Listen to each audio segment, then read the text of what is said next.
Untuk, PPT-nya apakah sudah terlihat di layar Zoom? Oke, aman Kak, udah.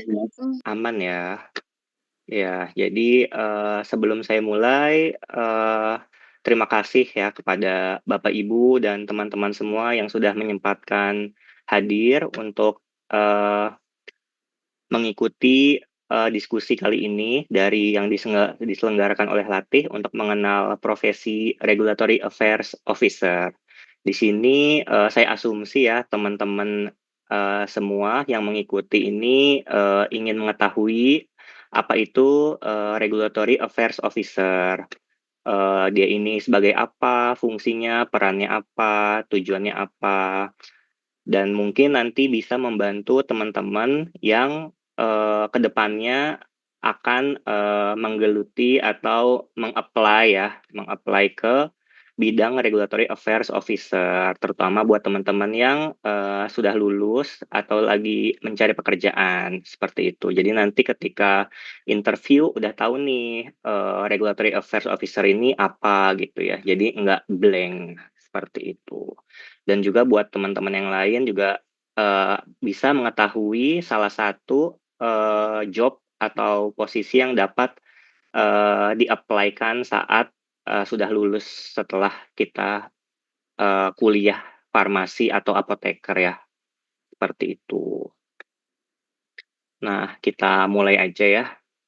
Dari apa sih, regulatory affairs itu? Regulatory affairs itu atau biasanya disebut RA. Jadi untuk, yang di industri farmasi ini, akan menyebut regulatory affairs itu menyingkatnya RA gitu ya, RA gitu manggilnya biasanya. Nah, ini adalah suatu fungsi dalam industri farmasi, yang memastikan seluruh produk memenuhi persyaratan regulasi, serta memperoleh dan mempertahankan izin edar atau biasanya disebut NIE melalui, komunikasi yang efektif dengan otoritas regulator. Otoritas regulator ini maksudnya adalah, seperti BPOM, Kemenkes, dan lain-lain ya, nanti akan saya jelaskan lebih lanjut. Dan fungsi strategisnya juga di industri itu dia sebagai penjaga gerbang kepatuhan sebelum produk sampai ke pasar dan pasien.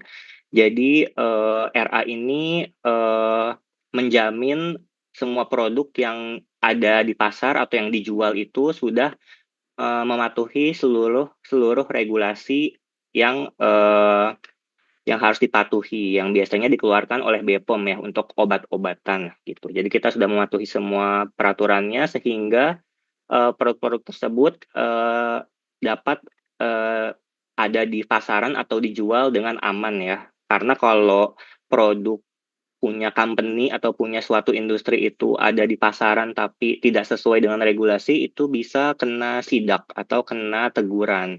Nanti kalau kena teguran, perusahaannya bisa dikirimkan surat teguran maupun sanksi-sanksi lainnya.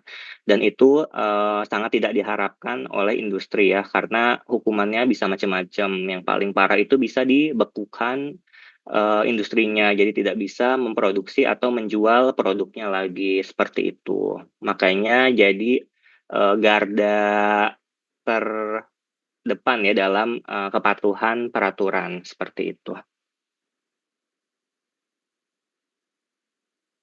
Nanti kalau teman-teman ada yang mau nanya langsung di-chat aja biar nggak lupa gitu ya. Kemudian yang kedua, peran utama dalam industri farmasi. Aku sih, menurut, saya di RA itu yang paling utama itu adalah 4 ini ya, walaupun di tiap company akan berbeda-beda, cuman yang pasti dilakukan itu adalah 4 ini ya, di hampir semua company. Jadi yang pertama itu adalah melakukan registrasi sediaan farmasi. Maksudnya registrasi ini apa ya? Registrasi ini adalah mengurus registrasi baru maupun variasi dan registrasi ulang produk farmasi. Produk farmasi itu nggak cuman obat ya teman-teman, bisa jadi suplemen kesehatan, vaksin, terus kosmetik, obat hewan, maupun pangan. Pangan pun juga bisa ya oleh orang farmasi dilakukan registrasi. Tujuannya registrasi ini adalah agar, produk-produk yang company kita jual itu terdaftar di otoritas seperti BPOM, jadinya tidak ilegal gitu ya. Jadi kita RA ini melakukan registrasi agar produk yang company kita jual itu menjadi legal dan patuh terhadap regulasi. Yang kedua, main function-nya itu juga sebagai penghubung dengan regulator. Jadi kita sebagai jembatan komunikasi antara company dengan regulator ya, dengan BPOM, Kemenkes, Kementan, dan lain-lain ya, nggak cuman ini sebenarnya, tergantung produk farmasi yang kita jual, seperti itu. Maksudnya jembatan ini gimana? Jadi, ya saya kira ada suara-suara tadi ya. Maksudnya gimana jembatan komunikasi perusahaan dengan BPOM ini adalah kita itu, biasanya yang maju atau berhubungan dengan BPOM itu adalah RA, jadi nanti RA akan menyampaikan apa yang regulator sampaikan ke company. Jadi kita sebagai penghubung komunikasi, ketika industri mau menyampaikan apa terhadap, regulator juga pasti melewati RA. Jadi nanti RA yang menyampaikan ke regulator gitu. Dari regulator juga mau menyampaikan industri lewat RA, seperti itu ya. RA juga yang menyampaikan peraturan-peraturan terbaru gitu ya ke industri dengan benar gitu. Jadi memastikan industrinya paham ya dengan apa yang disampaikan oleh regulator. Kemudian main function yang ketiga itu ada monitoring perubahan regulasi. Maksudnya adalah kita memantau perubahan regulasi dan mengelola implementasinya di perubahan. Contohnya ya, biar lebih paham lagi, dari BPOM suka mengeluarkan atau merubah suatu peraturan, itu RA akan memantau dari mulai pengembangan peraturannya hingga peraturannya diterbitkan. Jadi ketika peraturan yang masih dikembangkan oleh regulator dari RA itu bisa memberikan masukan, bisa memberikan sanggahan, bisa memperbaiki peraturannya menjadi lebih baik lagi gitu ya. Atau terkadang kan peraturan itu bisa terkadang peraturan itu ada beberapa yang kemungkinan besar tidak dapat dipenuhi oleh industri farmasi. Jadi dari situ RA akan bernegosiasi ya, gampangnya sih seperti itu. Kemudian ketika ketika peraturannya terbit, itu dari RA akan menyampaikan peraturan yang terbit itu kepada industri gitu. Jadi kita akan menyampaikan ke industri, ini ada regulasi terbaru, isinya seperti ini, dampak-dampaknya terhadap produk kita adalah seperti ini, apa yang harus kita lakukan adalah seperti itu. Jadi kita, mengkomunikasikan hal tersebut dan memastikan bahwa company kita atau produk-produk kita itu sudah sesuai dengan regulasi yang terbaru tersebut. Biasanya, pada regulasi yang terbaru atau regulasi yang baru terbit, itu ada jangka waktunya. Jadi dalam jangka waktu tersebut, RA akan memastikan, company kita bisa mematuhi peraturan baru tersebut. Dan yang terakhir ada dukungan audit dan inspeksi. Jadi RA juga mendukung, terkait, pengajuan atau, evaluasi dari awal hingga terbitnya CPOB, CPOTB, CDOB, dan, sertifikasi-sertifikasi lainnya. Kalau CPOB, CPOTB ini teman-teman, kira-kira udah tahu kan ya? CPOB itu cara pembuatan obat yang baik, kalau CPOTB itu cara pembuatan obat tradisional yang baik, CDOB itu cara distribusi obat yang baik, seperti itu. Jadi suatu company jika mau memproduksi obat, dia harus punya sertifikat CPOB. Jika dia ingin memproduksi obat tradisional atau obat bahan alam, dia harus memiliki CPOTB. Jika suatu company mau mendistribusikan obatnya, dia harus punya CDOB, seperti itu. Dan ini biasanya di-support oleh RA ya, untuk, perolehannya. Seperti itu. Nah, kemudian tadi karena main function-nya itu yang paling utama adalah registrasi. Nah, ini saya jelaskan sedikit ya terkait registrasi. Kayak apa sih maksudnya registrasi itu? Registrasi itu seperti namanya ya, dia mendaftarkan atau pendaftaran seperti kita mau registrasi sesuatu gitu ya. Tapi ini yang registrasi adalah obat atau produk company kita gitu. Jadi secara panjangnya adalah proses memperoleh atau mempertahankan izin edar suatu obat melalui pengajuan dan evaluasi oleh BPOM, sehingga produk yang dipasarkan memenuhi persyaratan mutu, keamanan, dan khasiat. Ini kan yang diinginkan BPOM ya, semua produk yang memiliki izin edar atau biasa disebut NIE itu adalah obat yang sudah diregistrasikan semua gitu. Jadi kalau obat udah registrasi pasti udah dievaluasi oleh BPOM sehingga memenuhi persyaratan mutu, keamanan, dan khasiat. Jadi kalau obat nggak punya izin edar itu ilegal atau tidak dapat beredar di pasaran atau tidak dapat dijual ya istilahnya. NIE itu yang ada di kemasan BPOM itu biasanya eh, kalau kalian lihat kemasannya obat-obatan itu ada misalkan GKL, DKL, DTL, dan angka-angka di belakangnya itu adalah NIE, teman-teman. Nanti mungkin kalau ada waktu saya kasih contoh-contohnya ya terkait izin edar gitu.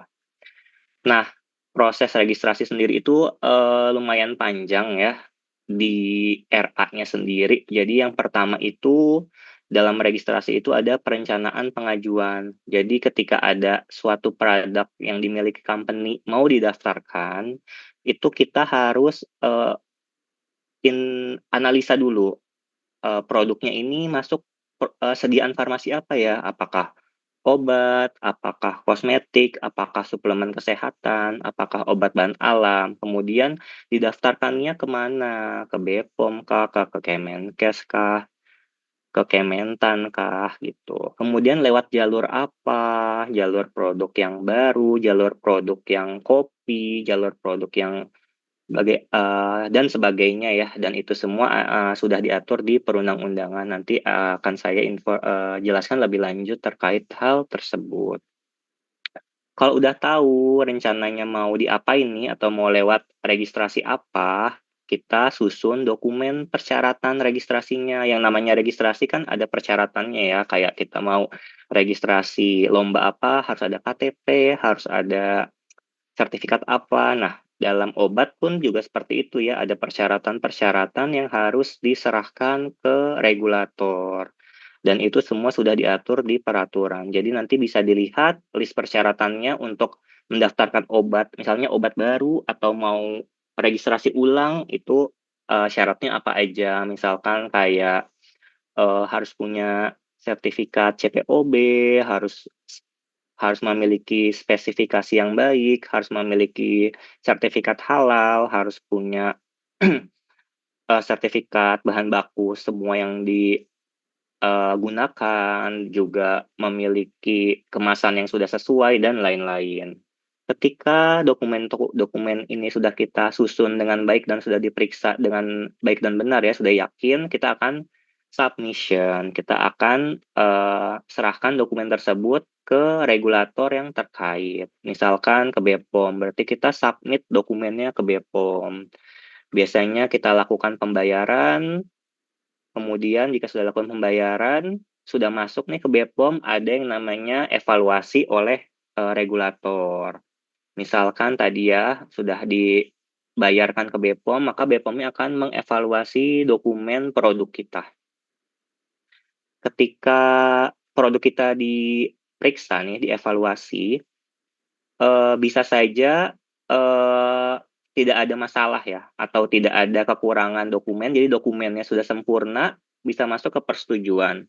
Tapi bisa saja dari BPOM-nya masih meminta dokumen-dokumen yang masih kurang, atau dokumen-dokumen kita masih belum memenuhi persyaratan, dan diminta BPOM untuk membenarkan dokumen-dokumen tersebut.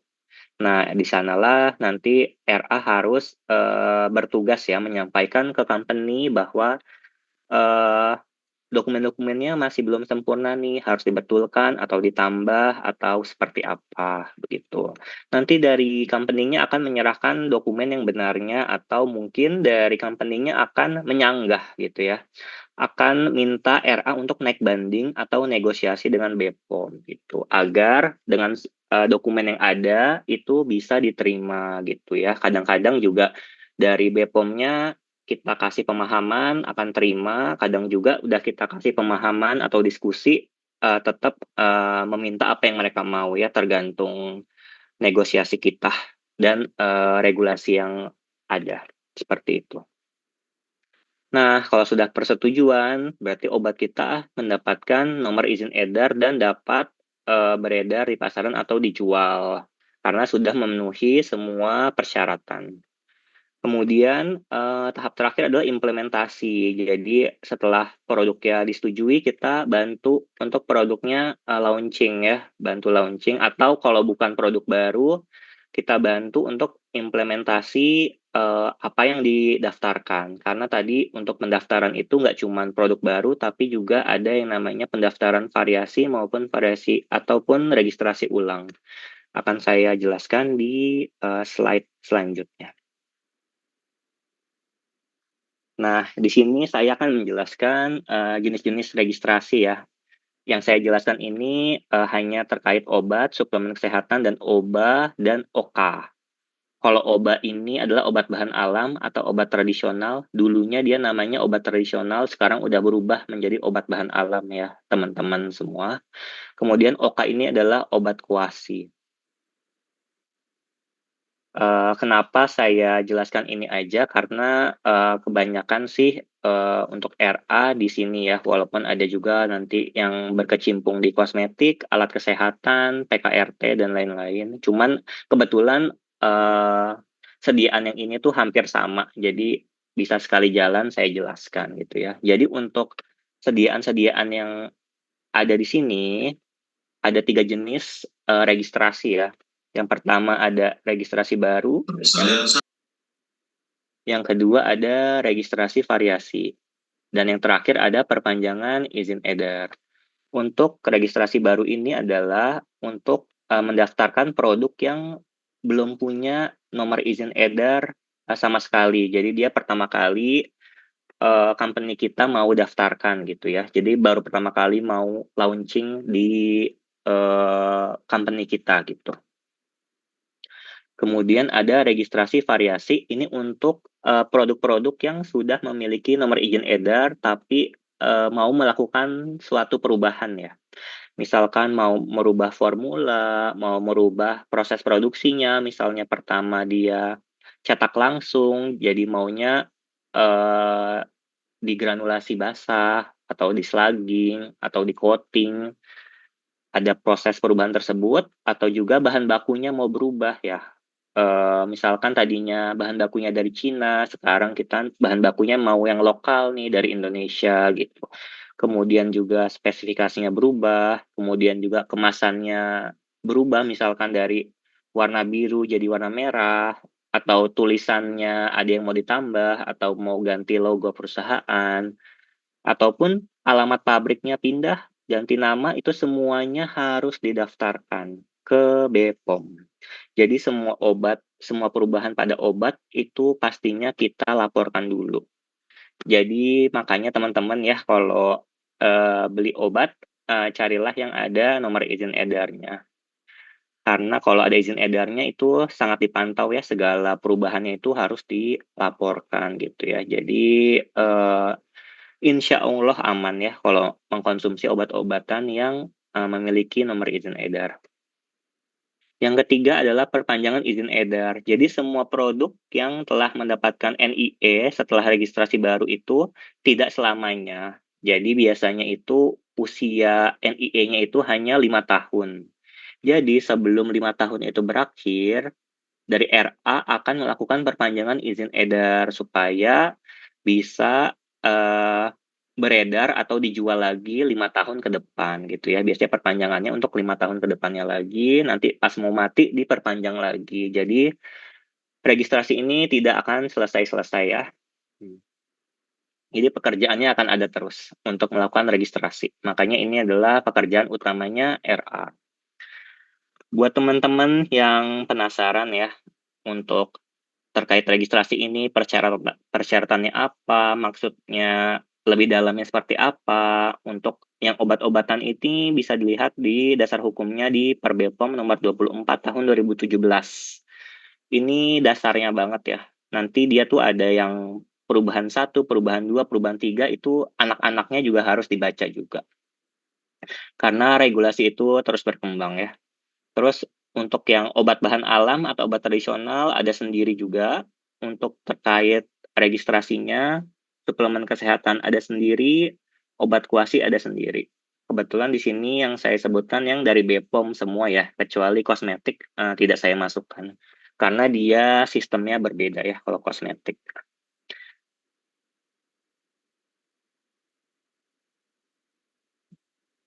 Lanjut, kita masuk ke main function yang penghubung dengan otoritas, regulator. Jadi kita menghubungkan company kita dengan, regulator. Misalkan contohnya adalah BPOM ya.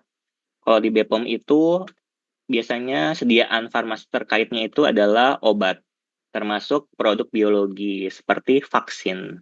Jadi obat-obatan biasa yang tablet-tablet itu, yang sirup-sirup itu yang, baik dengan resep maupun tanpa resep, dan juga termasuk produk biologi seperti vaksin. Kemudian ada Deputi 2, BPOM Deputi 2 ini adalah suplemen kesehatan, ya, maksudnya ini singkatan-singkatannya suplemen kesehatan, kemudian obat bahan alam, obat kuasi, dan kosmetik. Buat teman-teman yang enggak, familiar dengan suplemen kesehatan, ini adalah, seperti vitamin ya, jadi dia fungsinya bukan untuk menyembuhkan, tapi lebih ke komplementari atau lebih untuk menjaga kesehatan ya. Seperti vitamin C, seperti multivitamin, dan sebagainya.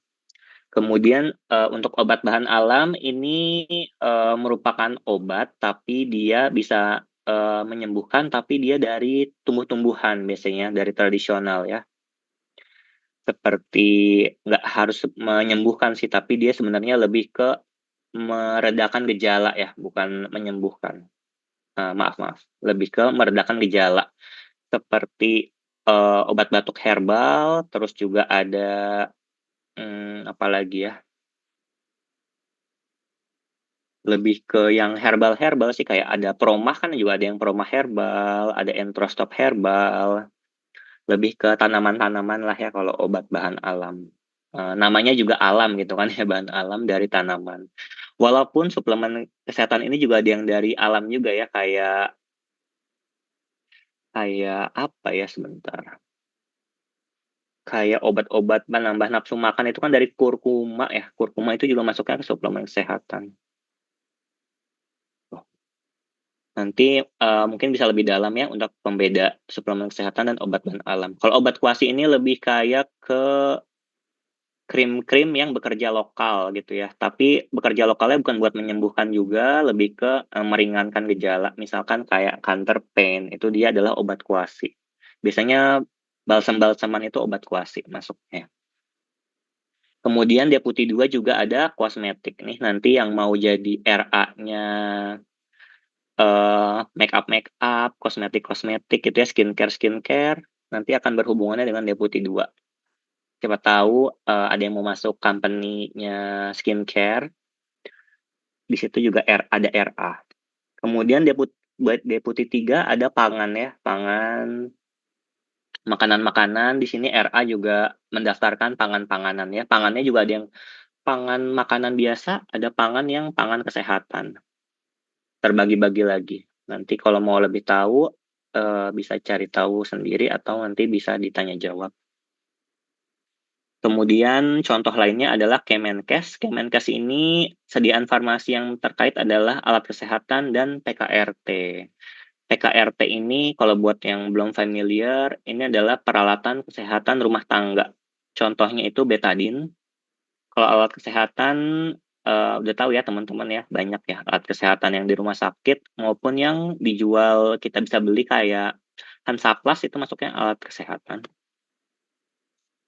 Kemudian ada lagi Kementan kalau yang RA-nya mengurusi obat-obat hewan ya.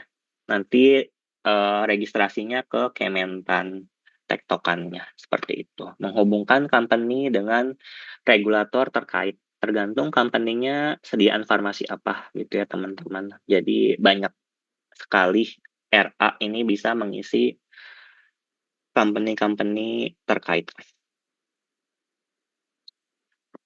Ini contoh, struktur BPOM ya. Jadi misalkan kita RA-nya RA obat atau suplemen kesehatan, kita harus, menjadi jembatan antara BPOM dan company. Jadi kita harus membangun relasi dengan, BPOM-BPOM ini ya, orang-orang di BPOM ini. Terutama misalkan kita RA obat, berarti kita targetnya membangun relasi dengan, BPOM di bagian deputi 1. Nih segini kita menjadi temannya ya. Kalau suplemen kesehatan dan obat bahan alam dan kosmetik di sini, deputi 2 namanya. Kalau pangan di deputi 3. Masing-masingnya ada function-nya ya, nanti, mungkin bisa request latih buat minta materi BPOM gitu ya, untuk masing-masing function-nya apa. Jadi ada function-nya, ada yang peraturan, ada yang function-nya tadi pengawasan buat dapetin CPOB, ada yang di registrasi nih. Kalau yang utamanya RA, di mana-mana biasanya melakukan registrasi, jadi biasanya harus di Direktorat Registrasi Obat, atau suplemen kesehatan dan kosmetik, atau di pangan. Di sini utamanya banget ya. Kalau yang lainnya komplementari, tapi masih berhubungan dengan RA juga. Cuman kalau yang utama di sini. Karena main job kita adalah registrasi. Ini baru BPOM, belum yang lain-lain gitu. Makanya kalau company-nya punya banyak sediaan farmasi, berarti kamu harus bertemannya dengan banyak regulator gitu. Kalau cuman di satu sediaan berarti aman, cuman sebagian aja gitu ya cara bermainnya RA. Nah, kemudian ada yang namanya tadi ya, monitoring regulasi. Nah, monitoring regulasi ini juga bisa shaping regulasi. Ini nama lainnya sih regulatory intelligence ya. Maksudnya itu adalah memahami, memantau regulasi dan kebijakan terbaru dari regulator. Ini maksudnya yang tadi udah saya sampaikan di awal, kita memantau adanya pembuatan regulasi terkait yang baru atau kebijakan terbaru itu sudah kita pantau, sudah masuk radar kita ya. Jadi kita sudah bisa bersiap-siap ketika, regulasi itu terbit atau kita bisa melakukan negosiasi dengan, BPOM untuk, meringankan atau bukan meringankan ya, mengubah sedikit, peraturannya, itu namanya shaping regulasi, gitu. Yang kedua adalah mengkomunikasikan perubahan regulasi ke departemen terkait. Tadi saya sudah jelaskan, kita akan sampaikan regulasi yang baru atau kebijakan yang baru terhadap company kita dan terhadap seluruh departemen yang terkait ya, baik itu marketing, pabrik, R&D, semuanya yang terkait regulasi itu kita sampaikan dengan baik dan benar agar dapat dipatuhi dan dijalankan. Supaya company kita aman dari, teguran BPOM. Kemudian melakukan compliance monitoring secara berkala, ini juga dilakukan ya, eee, menjaga menjaga company kita terus melakukannya. Jadi nggak cuma di awal, tapi sampai ke depannya itu tetap dilakukan, sesuai regulasi. Nah, ini juga tadi melakukan regulatory impact assessment atas perubahan regulasi. Jadi ketika ada regulasi yang terbit, itu impact-nya kemana gitu, ke kemasan kah, ke produk kita yang manakah kenanya, nanti kita harus siapkan produk kita itu sudah bisa menyesuaikan regulasi sesuai waktu yang telah ditentukan oleh BPOM. Kemudian memberikan interpretasi persyaratan regulasi yang baru. Jadi, namanya regulasi itu kadang kan bahasa di dokumen atau di bahasa peraturannya itu kurang jelas, itu nanti kita yang akan menginterpretasikannya ya. Baik kita bisa benar-benar cuman memahami itu secara mandiri atau kita tanyakan langsung ke BPOM bagian standar atau regulator yang bagian pembuatan regulasinya. Jadi kita minta klarifikasi pada suatu regulasi bagian tertentu itu maksudnya apa supaya lebih clear atau lebih jelas. Jadi nggak ada kesalahan atau kebingungan yang terjadi pada company ya. Kita perannya RA di situ. Kemudian memantau progres implementasi hingga seluruh persyaratan terpenuhi. Ini sama aja ya kayak tadi, melakukan compliance monitoring secara berkala. Kemudian ada namanya peran asosiasi industri ya atau kolaborasi industri. Jadi kita dalam suatu per RA-an atau dalam memonitoring atau shaping regulasi itu kita nggak sendiri, kita juga harus berkolaborasi gitu ya. Karena kalau kita sendiri yang maju untuk ke BPOM atau ke regulator itu tidak kuat ya, atau mungkin kurang terdengar. Tapi kalau kita majunya bersama-sama dengan seluruh industri yang lain, itu kemungkinan didengarkan oleh regulatornya lebih besar, seperti itu. Jadi dalam memonitoring atau shaping regulasi kita juga harus berkolaborasi dengan industri lainnya. Biasanya ada asosiasi-asosiasi terkaitnya gitu ya, kayak untuk obat itu ada namanya GPFI atau Gabungan Perusahaan Farmasi Indonesia. Jadi nanti RA di sini membangun relasi berteman dengan sesama anggota GPFI untuk saling ini aja, saling mengetahui gitu apa namanya, apakah di company lain memang dapat menjalankan regulasi yang baru tersebut atau memang dari semua industri kesulitan gitu. Jadi bisa jadi wadah ini juga ya informasi. Kemudian kalau obat ada asosiasinya, suplemen kesehatan juga nggak kalah, ada APSKI, kosmetik pun juga ada, Perkosmi, bahkan obat tradisional maupun jamu pun ada sendiri juga, namanya GP Jamu dan OT. Jadi nggak cuman ke regulator, kita juga ke membangun relasi dengan perusahaan lain ya, company lain, seperti itu. Di sini saya jabarkan peran asosiasinya misalkan menjadi sumber informasi regulasi, jadi tempat bertukar informasi ya, menjadi wadah komunikasi industri dengan regulator seperti yang saya sampaikan tadi. Jika kita sendiri mungkin tidak didengar, tapi kalau bersama-sama kemungkinan didengar lebih besar gitu ya oleh regulator. Kemudian meningkatkan kompetensi anggota atau company, jadi bisa melakukan perbandingan dengan industri lain, kemudian juga mewakili kepentingan industri dalam kebijakan dan mendukung kepatuhan sekaligus daya saing industri. Seperti itu. Nah, tadi sih beberapa main function RA ya, cuman saya jelaskan sebatas dasarnya aja, nanti mungkin kalau mau lebih tahu lebih dalam nanti ditanya jawab. Selanjutnya nih, kita ngomongin peluang dan tantangan profesi regulatory affair ya. Mungkin buat teman-teman yang masih baru lulus atau masih mencari-cari pekerjaan atau mungkin yang udah bekerja tapi mau tahu peluang atau tantangan di job desk yang lainnya, ini bisa saya sampaikan ya. Untuk peluangnya, di mana pertumbuhan kebutuhan regulatory affairs ini terus berkembang ya.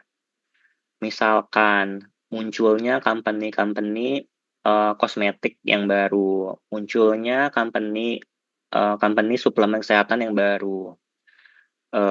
Kalau obat sih udah pertumbuhannya nggak secepat yang sediaan farmasi kosmetik atau suplemen kesehatan ataupun bahan alam atau jamu ya.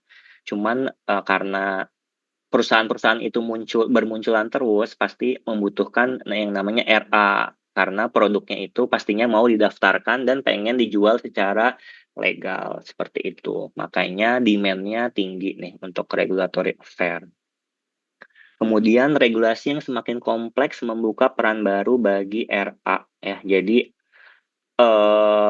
untuk company-company membutuhkan bantuan RA itu untuk memahami regulasi dari regulator, regulasi dari BPOM, regulasi dari Kemenkes, nanti yang bantu bantu company untuk memahami, menjalankan regulasi itu adalah RA. Sedangkan regulasi itu berubah-berubah terus, bermunculan terus, makanya dibutuhkanlah si RA ini di suatu company. Kemudian peluang berkarir lintas industri, seperti yang tadi saya sebutkan ya, registrasi itu nggak cuman obat aja yang diregistrasi, tapi ada suplemen kesehatan, ada obat bahan alam, ada jamu, ada kosmetik, obat hewan, vaksin, alat kesehatan, eh, peralatan kesehatan rumah tangga, dan lain-lain. Belum lagi kalau kita, tadi belum saya sebutkan ya, produk-produk yang impor, produk-produk yang mau kita ekspor, itu juga biasanya menggunakan RA ya, sebagai yang mendaftarkannya. Jadi RA itu, maaf banget nih baru nambahin sekarang, RA itu nggak cuman yang buat jualan di dalam negeri aja, jadi RA itu juga ada yang RA, untuk membantu proses penjualan ke luar negeri. Biasanya itu RA-nya RA internasional atau RA ekspor gitu ya. Jadi dalam sebuah company bisa aja dipisah, ada RA lokal, ada RA luar negeri, atau bisa aja dalam suatu company emang ngerjain dua-duanya ya, lokal dan ekspor, seperti itu.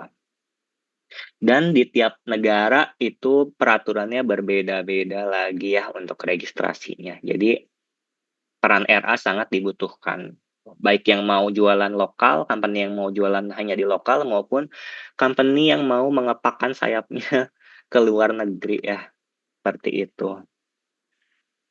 Untuk company-company yang impor obat juga harus diregistrasikan ya, obat-obat yang diimpor walaupun tidak dibikin di Indonesia, seperti itu. Dan yang terakhir untuk peran RA ini, untuk saat ini ya, belum dapat digantikan dengan AI dan mungkin, ke depannya juga menurut saya belum bisa digantikan dengan AI, cuman nggak tahu ya nanti kecanggihannya gimana. Karena kan, RA itu harus kadang-kadang harus hadir secara fisik ya.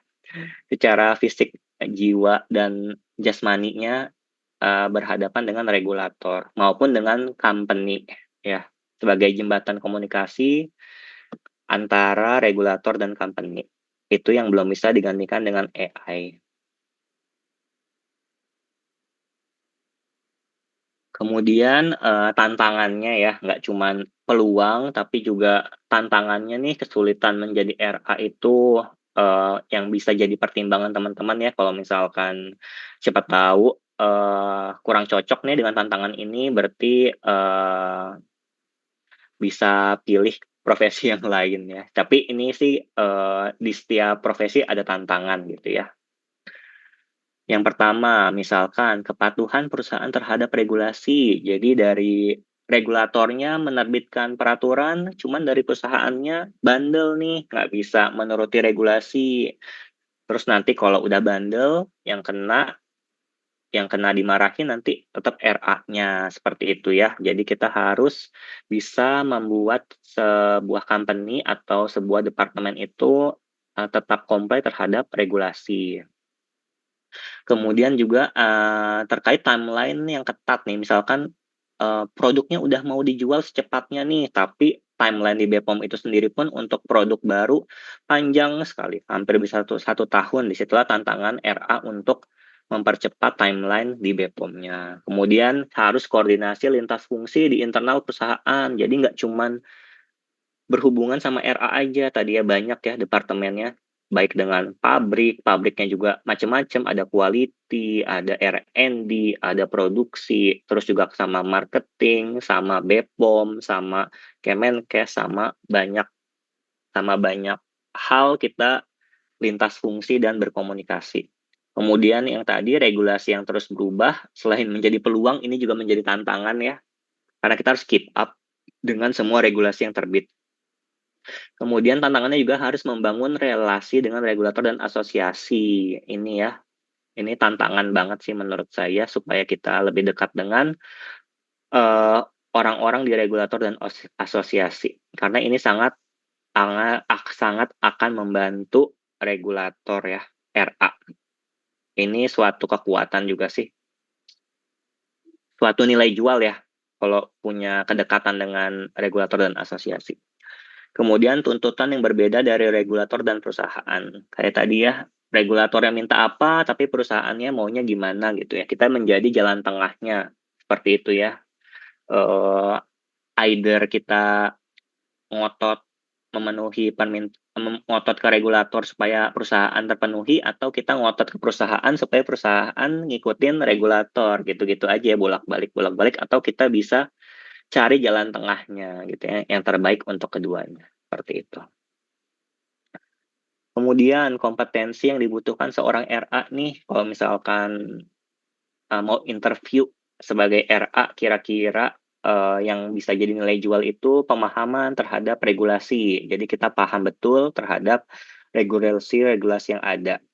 Kemudian regulatory intelligence yang tadi ya, monitoring dan shaping, serta dengan asosiasi tadi. Kemudian pengetahuan teknis produk, jadi produk knowledge ya. Jadi kita benar-benar memahami produk yang kita daftarkan gitu ya. Karena nanti yang akan ditanya oleh BPOM itu adalah RA, bukan company. Jadi kita harus paham produk kita. Jadi ketika ditanya-tanya sama BPOM-nya, kita bisa menjawab dengan baik terhadap produk yang kita daftarkan tersebut. Kemudian dalam menyusun dokumen registrasi ya. Jadi kita menyusun dokumen-dokumennya itu rapi, teliti, jelas, jadi mudah dipahami oleh BPOM-nya. Baik oleh kita sendiri juga kita harus paham terhadap dokumen registrasi yang kita sampaikan ke BPOM. Jadi ketika BPOM tanya maksud dari dokumen ini apa, kita bisa jelaskan gitu ya. Kemudian penguasaan bahasa Inggris ini mungkin untuk yang tadi ya, yang ekspor atau kalau kita impor itu kan dokumen-dokumennya dalam bahasa Inggris. Seperti itu. Maupun kalau kita produk-produk baru itu kan kita dokumen-dokumen medisnya atau jurnalnya itu dalam bahasa Inggris. Jadi penguasaan bahasa Inggris itu salah satu yang dipertimbangkan. Untuk soft skill-nya, attention to detail, terus teliti ya, takutnya dokumennya tipe-tipe atau salah ketik apa gimana. Jadi benar-benar harus teliti dan attention to detail banget terhadap dokumen-dokumen. Kemudian analytical thinking, kalau misalkan ada permintaan BPOM, apakah emang yang diminta BPOM itu adalah sesuatu yang bisa kita penuhi, atau sebenarnya kita sebetulnya udah kasihkan tapi belum diperiksa oleh BPOM, itu kita harus pikirkan. Komunikasi tadi ya, dengan segala departemen dan regulator, juga skill negosiasi gitu ya. Kemudian koordinasi dan teamwork, karena banyak departemen atau regulator yang kita perlu buat tektokan. Kemudian problem solving ya, jika ada isu-isu regulasi atau permintaan BPOM yang sangat sulit, kita dituntut untuk menyelesaikan masalahnya. Time management agar bisa registrasinya selesai tepat waktu, adaptability terhadap segala perubahan regulasi yang ada. Kemudian integrity dan compliance mindset. Integrity ini tidak ada pemalsuan dokumen-dokumen ya, maksudnya ya. Jadi as is dokumen yang diberikan itu tidak bisa kita ubah-ubah ya. Tidak bisa secara asal-asalan kita mengubah atau memanipulasi dokumen. Kemudian compliance mindset. Jadi mindset kita adalah harus patuh ya, patuh. Yang kalau yang mau fleksibel atau tidak patuh itu biasanya company atau pabrik. Tapi kalau regulator itu harus patuh ya, harus comply seperti itu. Karena kalau regulatornya nggak, RA-nya nggak comply, itu company-nya biasanya bakal nggak comply juga. Jadi emang yang mengendalikan kepatuhan itu adalah RA. Sudah sampai di situ aja sih yang bisa saya sampaikan ya. Emang cuman pengenalan aja dan dasar-dasarnya. Semoga yang saya sampaikan tuh bisa jadi bekal atau jadi pertimbangan teman-teman buat memilih regulatory affair sebagai pekerjaan di masa depannya ya, teman-teman ya. Mungkin ini saya kembalikan ke moderator ya buat masuk ke sesi tanya jawab kali ya, jika ada pertanyaan. Kalau nggak ada, ya udah.